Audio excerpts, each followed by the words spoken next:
sumarið og haustið 2012 hélt Rósa Gísladóttir sýningu á skúlptúrum sínum. Listasafnið Mercati di Traiano er 2000 ára gömul bygging sem staðsett við Keisaratorgin í miðborg Rómar. Ég bara alltaf haft mjög gaman af að vinna, búa til eitthvað. Og svo þegar ég var yngri þá var ég alltaf í tímum eða bara í myndlistarskólanum í Reykjavík sem þá var upp í Ásmundarsal upp á Holti. Þar var myndlistarskólinn í Reykjavík til húsa og þar var Ragnar Kjartansson að kenna.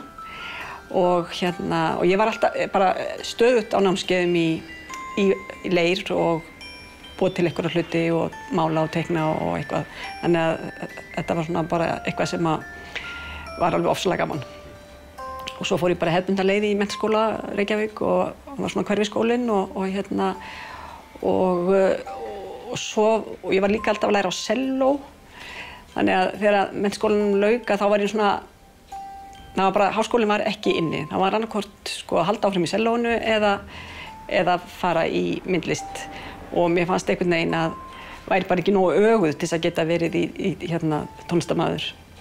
Þannig að ég sótti í myndlist á Handíðaskólann og komst inn og bara, ég veit ekki, sé ekki eftir því. Það var náttúrulega búið að bara henta mér vel og vera mjög gaman, sko. Mér langaði í eitthvað, vinna með höndunum, búa til eitthvað og þá var skúlptúrdeildin lá niðri akkurat þarna og þannig að ég fór í keramikdeildina og hugsaði mér það væri þá bara gaman að kunna að vinna almennilega með leir og síðan eftir skólann þá fór ég til Þýskalands í framhaldsnám og var þar í 5 ár í akademíunni í München. Þegar verkin fóru að taka á sig mynd, fór listamaðurinn að vinna þau í þeirri stærð sem passaði sýningarstaðnum. Þeir hjá Hugi og Afli, ásamt Rósu, þurftu að nota nýstárlegar aðferðir við gerð verkana. Ég hef þekkt verk Rósu Gísladóttur frá því að hún sýndi mjög eftirminnilega sýningu í Nýlistasafninu. Ég held að það hafi verið á 8. áratugnum. Og það sem vakti athygli mína þá voru þessi stóru samhverfu geometrísku form sem við sjáum í nýrri útgáfu hér. Sú myndlist, hún svona í því umhverfi sem að hún sást, stóð kannski nærri því að vera einhvers konar módernísk formhyggja. En þarna aftur á móti var kannski kemur út frá þessu keramiki, kemur þessi svona í og með þessi svona áhugi á þessari symmetríu. Ég veit ekki, bara byrjaði að vinna alls konar svona skúlptúra eftir að ég byrjaði þarna í München og þeir voru alltaf symmetrískir. Það er bara sama hvað ég kom nálægt, það bara varð allt symmetrískt. Það bara einhvern veginn og einmitt á þessum árum þarna í München þá var farið í skólaferðalag til Ítalíu og þetta var 83 og við fórum til Sikileyjar og svo fórum við til Rómar og bara að koma þarna í fyrsta skipti til Rómar var bara, það var bara rosaleg upplifun. Og það var þessi bara rosalega formfegurð og þessi bara arkitektúrinn og bara líka að koma inn í þetta gamla, koma einhvern veginn, vera Íslendingur að koma allt í einu inn í eitthvað sem er svona ofsalega mikla sögu og svona mikla fortíð var bara algjör upplifun. Þannig að ég bara gjörsamlega heillaðist. Fór raunar að búa til súlur úr notaði steinleir og eitthvað raðaði upp svona, formum sem voru svona litli sílindrar og bjóð til alveg svona bara svona súlur, bara súluverk sem voru alveg næstum 3 metra há Þannig að þá var ég strax einhvern veginn svona dálítið heltekin af svona þessari myndlist og þessum arkitekt og þessum tíma. Fyrirtæki sem heitir Hugur og Afli er út á Seljavegi og ég var búin að tala við þá áður svona hvort að þeir sæju fyrir sér hvort og hvernig væri hægt að vinna þessi verk sko, í þessum skala. Sko, þegar við erum að tala að verkin eru sko, yfir 2 metrar, kannski sinnum 1,80 eða eitthvað. Ég meina, það svona á þessu bili sem að verkin eru öll þarna, þessi 5 stærstu verkin sko. Og þeir bentu mér á þetta efni þarna Jesmonit sem er efni sem er notað mikið í arkitektúr og kannski svona við að gera svona ýmsar svona eins og kannski skreytingar og er alveg ofsalega sterkt efni, mjög létt samt til að gera og þarf ekki að vera mjög þykkt. Þannig að þá var eiginlega komin sem sagt flötur fyrir því að gera verkin svona stór. Á endanum var það bara, sko, var ég með lítið módel sem ég bjó til af gámnum og hugsaði mér, ef ég kem þessum verkum í gáminn, þá kemst þetta. Þannig að ég bara lét stærð verkanna fara eftir hvað kæmist í einn stóran gám. Og síðan var ég svo heppin að frauðplastfyrirtæki eða plastfyrirtæki sem heitir Promens hjálpaði mér og gaf mér frauðplast svo ég gæti látið búa til verkin og þá eru þau sem sagt á endanum þá bjuggu þeir til sko risavaxinn sko rennibekk, örugglega bara stærsta rennibekk, ég veit ekki hvað og sem sagt svo bara frauðplastkubbunum settir á rennibekkin og síðan bara snerist rennibekkurinn og þeir bara renndu verkin eftir sem sagt mínum módulum og sem sagt ég var búin að stækka upp teikningarnar og síðan var þetta bara rennt sko bara í extra large sko extra large og síðan sem sagt svo bara svona kannski sentimetra þykkt lag af þessu jesmoniti utanum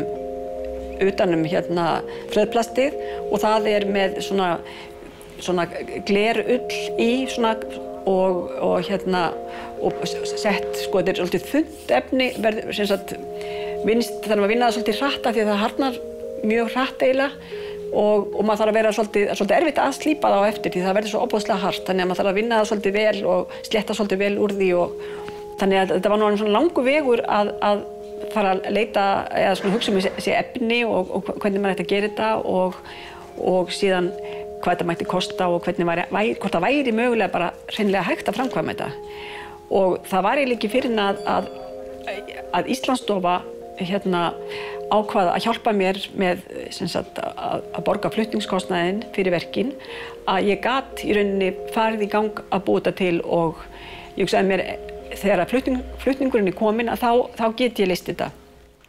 Kveikjan að verkum Rósu á rætur að rekja til dvalar hennar við Emma-nám í Englandi þar sem umhverfishugsunin fór að vefast inn í verkin. Og var svona, ég hafði verið að vinna áður en að ég flutti til Bretlands þá var ég búin að vera að vinna áfram bara ég hef verið að vinna mjög mikið með þessi symmetrísku form og síðan er ég líka að reka þarna á þessum tíma heimili með 5 manna heimili og Bretar eru nú komnir svona framar okkur á þessum tíma í einnota umbúðum þannig að mér fannst ég alltaf vera að koma heim með poka á búðinni og fara með poka í ruslið bara leið eiginlega og þannig að það var svona ég hafði tilfinningun allt í að það væri svo mikið svona óbæðslega mikið af umbúðum sem ég væri alltaf að fleygja og þá fór ég líka að hugsa einmitt sko þú veist þessi þú veist hvað verða okkar steingirvingar hvað kemur hérðan kannski verður það ekki allt einhver dýr eða einhverja skeljar eða eitthvað heldur kannski verður eitthvað alls konar annað sem að verður að steingirvingum seinna meir. Þegar til Rómar var komið tók við mikil vinna við að setja upp verkin innan fornminjar hins mikla Rómaveldis. Hin nýju verk Rósu myndu kallast á við hinnar fornu minjar.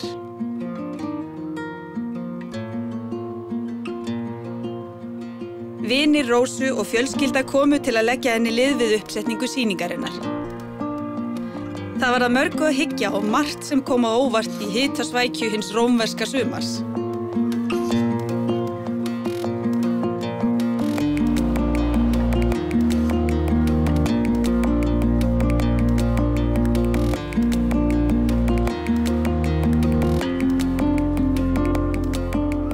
Já, svo var hérna sýningin Strandlengjan sem var hérna árið 2000, sem var hérna allt í kringur Reykjavík. Þá bjó ég til hérna eitthvað sem ég kallaði steingervinga framtíðarinnar, sem sagt steingervingarnir sem við eigum frá forsögulegum tíma, sem eru af einhverjum vissum dýrum frá þeim tíma, eins og bara þó það séu kannski skeljar af kuðungum eða einhverju, og vildi þá endilega búa til steingervinga af hörpuskel og kuðungi og krossfiski til dæmis, notaði það, þá ættum við það til framtíðarinnar. Þá ættum við sem sagt steingervinga sem ég hefði búið til en væri þá til framtíðar. Það hefði alltaf haft svona sterka tilfinningu fyrir þessi leirform og þessi bollar og skálar og allt þetta sem við erum alltaf að nota, svona tímanum í þessu, að þetta sé eitthvað svona sem að við og ára okkar og ömmur og ára þeirra og ömmur og allt þetta búið að vera með þetta í höndunum í svo langan tíma. Svona eiginlega bara frá því kannski að við fórum að hafa okkur eins og fólk.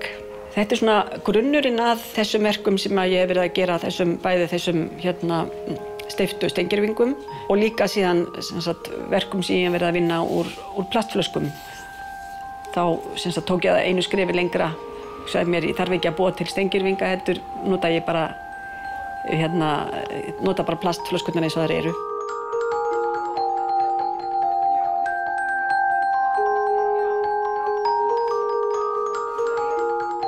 Út frá þessu þá hafði ég gaman að búa til kannski uppstillingar sem væru eitthvað leikið sér pínlítið með þessi form, en þau væru samt í rauninni, eru það alltaf þessi sömu, svona symmetrísku form sem eru kannski, gætu verið eitthvað bara úr eldhúsinu hjá manni, sko. Vatn, plast, plexigler, blek og díóðuljós efniviðurinn í hina nýju medúsu sem var til í safninu við Keisaratorgin.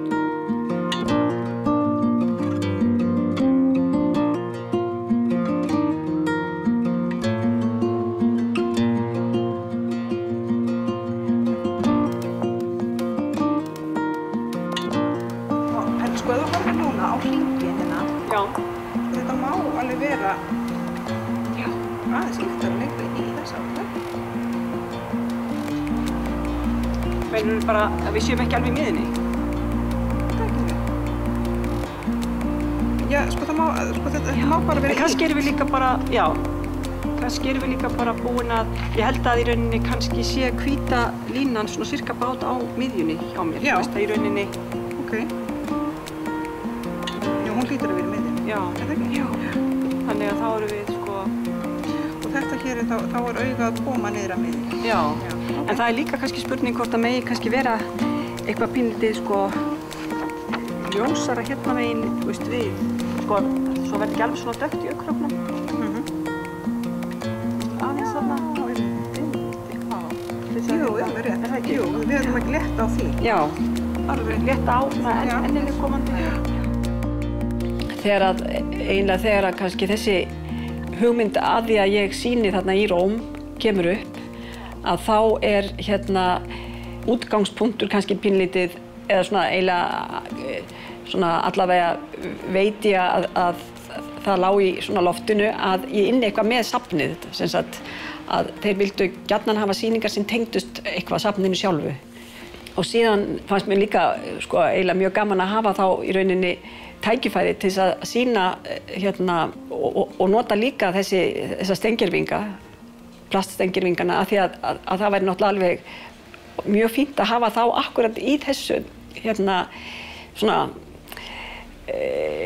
þú veist, hafa það í safni frá sem er 2000 ára gamalt og sýna akkurat steingervinga sem að gætu verið 2000 ára eða eldri og en sem við værum í rauninni þá að sýna svona framtíðarsteingervinga. Þessi sýning Rósu er einstök að því leyti að við erum stödd í byggingu eða rústum af byggingu frá annarri öld og hér erum við árið 2012 að sjá sýningu sem að er eiginlega áminning umhverfismál. Henni hefur tekist að búa til listaverk sem falla í rúmi alveg inn í þetta gamla safn og ég efast að nokkur Íslendingur hafi sýnt í svo sérstöku safni og svo vill þannig til að það þessi G-fundur í Ríó umhverfismál þar sem nú áherslan á að við séum nú bara á bjargbrúninni, við verðum að taka okkur á og hér minnir Rós okkur á það með plastflöskum og öðru að það úrgangur sem einfaldlega hverfur ekki og mér finnst þessi skírskotun, annars vegar eru við í byggingu sem hefur varðveist svona lengi og svo hins vegar erum við í dag að kasta hugsunarlaust frá okkur umbúðum og öðru og við veltum ekkert fyrir okkur hvað verður það.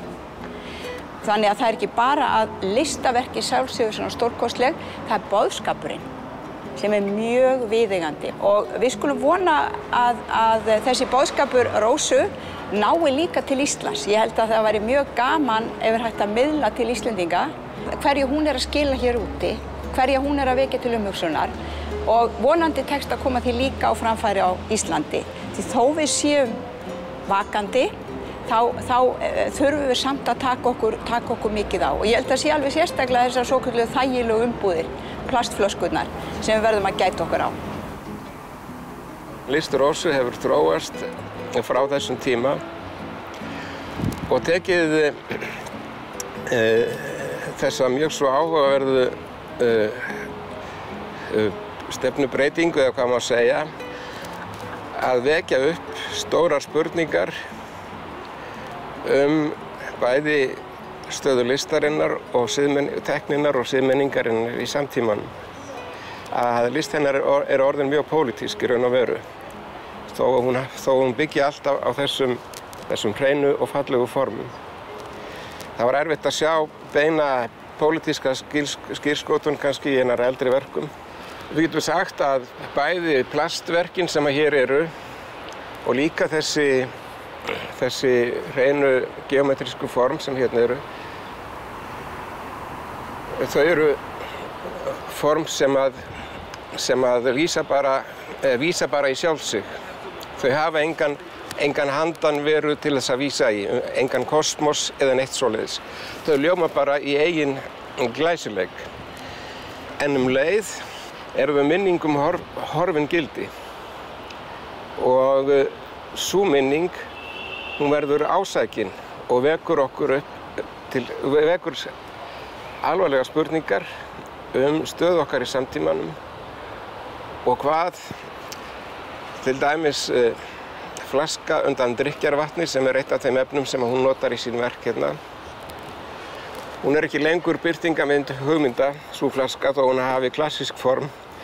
Hún bara birtingamynd neyslusamfélagsins og þess sem við neytum. Því að við göngum ekki lengur út frá hugmyndum, grundvallar hugmyndum einhvern algildan sannleika. Heldur eins og að mannfólkið í okkar samtíma sé það sem það neytir. Leið það sem það kastar út í náttúruna, eins og allar þessar plastflöskur eru eitthvað sem að náttúran kann ekki að melta og skapar óendanleg vistfræðileg og siðferðileg vandamál fyrir samtímann. Þannig hefur list Rósu þróast frá módernískri formhyggju yfir í djúpa pólitíska vitund hlutverk listarinnar á okkar tímum.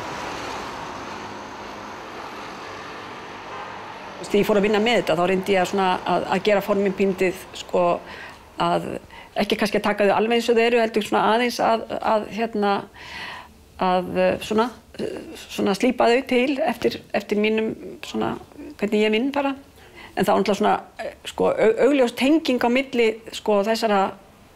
þessara forma og svo gifsafsteypana af plast, jógurtdósunum og öllu því að formin eru þau sömu, en það bara, núna eru þau búin til á öðrum efnum, og þau eru búin til kannski úr þessu plasti sem við erum ekki alveg viss hvernig á eftir að alveg að eyðast úr náttúrunni og þessi ofgnótt líka, þessi ofboðslega ofgnótt að, ég meina, það eins og þetta vortex þarna eða þessi stóra eyja þarna í Kyrrahafinu sem jafn stór og Texasríki eða jafnvel tvö Texasríki og minn sé að hvalirnir geti ekki lifað undir þessu. Þetta bara orðið svona bara fljótandi eyja sem að ekki að fara neitt og bara alltaf að stækka og innan kannski einhver svona sjávarhvirfill, þetta í öllum höfunum, eitthvað móta fyrir þessu og þetta bara stækkar og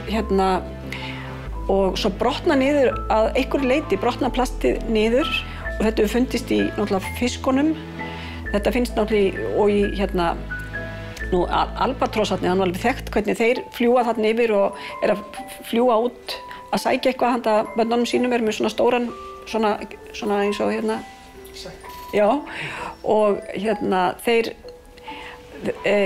finnast dauðir og það 80% þeir eru búin að fylla þennan litla poka undir af alls konar plasti. Það hefur fundist tannbustar, það eru blýant, eða það eru svona pennar, það eru alls konar tappar og drasl og kveikjarar mjög mikið og kannski 80% af þyngd þeirra er plastið. Þá náttúrulega drepast þeir og þetta geta náttúrulega ekki gefið ungunum sínum og þetta meltast, ég meina þetta er bara hræðilegt. Þegar leið að því að sýningin yrði opnuð var það ljóst að hún vekti mikla athygli og áhuga.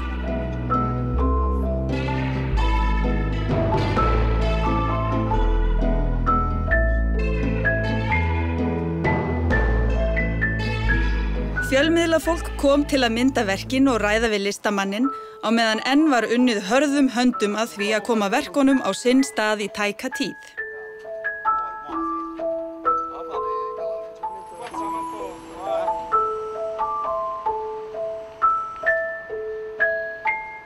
Álspeglinum átti að koma fyrir á hæsta mögulega punkti sýningarsvæðisins, þar sem jafnframt er besta útsýnið yfir borgina.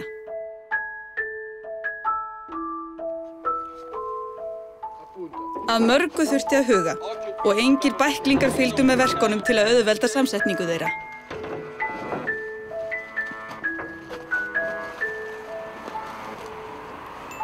Alveg 6 metra ummális. Svo var verkið afhjúpað og auðvitað var þess gætt að umbúðirnar yrðu endurunnar.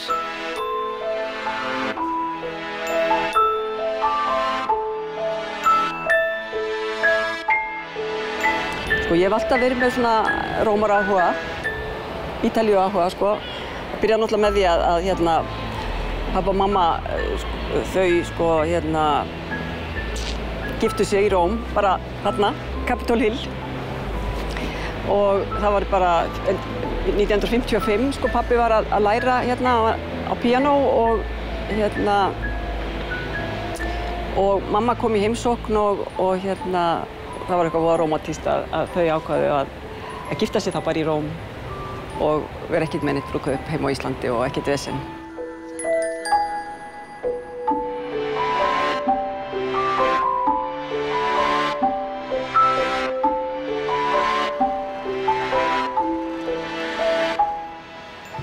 Hér er svona svolítið verið að tefla saman fortíðinni og nútíðinni. Ég fekk leyfi til að setja þessa súlu upp í þessu herbergi og hugsaði mér að hún yrði bara eins og ég er náttúrulega alltaf að hugsa allt í symmetrí og miðjum og eitthvað hugsaði mér hún er bara í miðju herberginu og styttan yrði færð aðeins til hliðar og þetta yrði svona miðjusett súlan og það væri bara fyrst að ég væri búin að fá leyfi fyrir þessu og þá hlyti það að vera allt í lagi. Svo þegar þetta kemst til tals þá kemur náttúrulega alls ekki til greina að hreyfa við styttunni. Það er bara mikið mál að hreyfa nokkurn einasta hlut og þarf að bara kalla út heila hersveit af fólki til þess að og fá skriflegt leyfi að ofan og það er ekkert auðvelt Það er svona eitthvað sem ég er búin að komast að. Og þannig að þá ákvað ég bara að það væri þá yrðu þessi 2 verk bara að vera í samtali. Loksins rann opnunardagur sýningarinnar upp. og gestir streymdu að til að fagna með Rósu sem hafði unnið með sínu fólki fram á síðustu mínútu.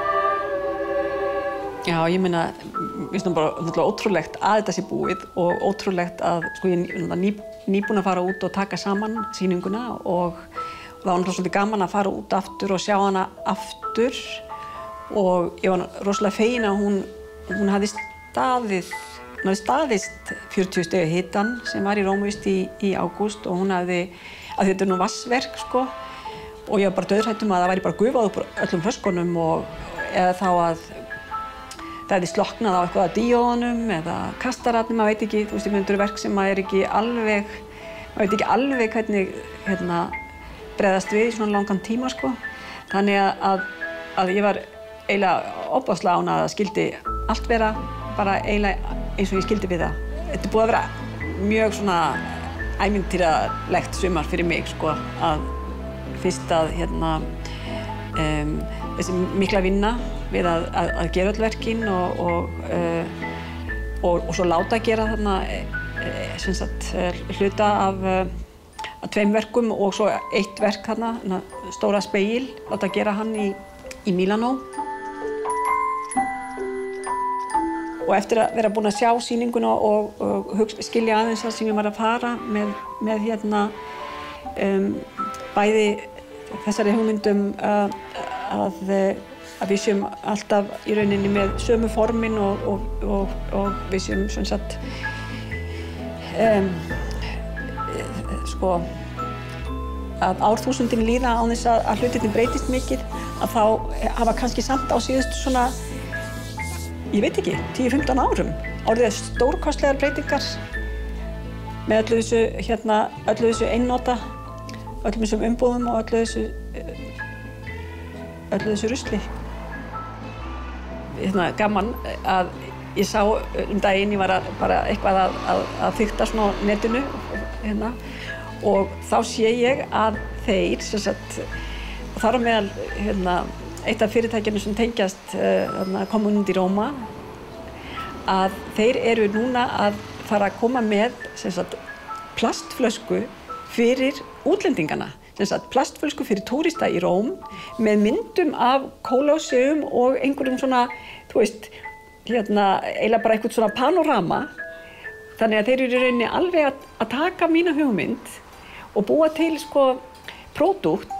Það er eins og bara kveikt á perunni að það er bara alveg rosa. Þannig að þeir í rauninni tala þetta sem súvenýr eða sem svona eitthvað til að taka með sér og líka til að nota og að drekka úr í Róm og mér fannst þetta bara, ég bara hló upphátt að